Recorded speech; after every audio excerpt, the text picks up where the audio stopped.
పాపంలోకి పడ్డావనుకో, దాంట్లో నుంచి బయటికి రావడం అంత తేలిక కాదు. నువ్వు అనుకోవచ్చు, నేను దమ్మున్నోని, నేను టాలెంట్ ఉన్నోని, ఎప్పుడైనా టచ్ చేసి రాగలని. ఒక్క నెల రోజులు సిగరెట్ తాగిన తర్వాత 31 రోజు మానే చూద్దాం. మానేలు 30 రోజులు యూట్యూబ్ చూసిన తర్వాత 31 రోజు మీ ప్రాణం విలవిలలాడిపోతుంది. ఇక్కడ కూర్చున్న చాలా మందిలో 1-2 రోజులు స్మార్ట్ ఫోన్ నాకు ఇచ్చేసి మీరు కూర్చోండి, మీరు కూర్చోరు, ఇక్కడికి రాని కూడా రారు మళ్ళా. ఆమేన్.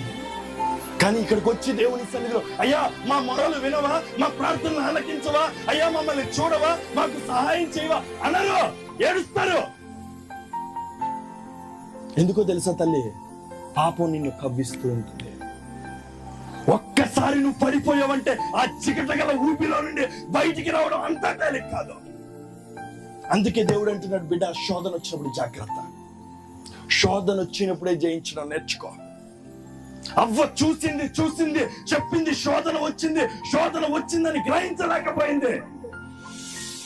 కానీ నా దేవుడు జయించాడు, నా దేవుడు జయించి చూపించాడు.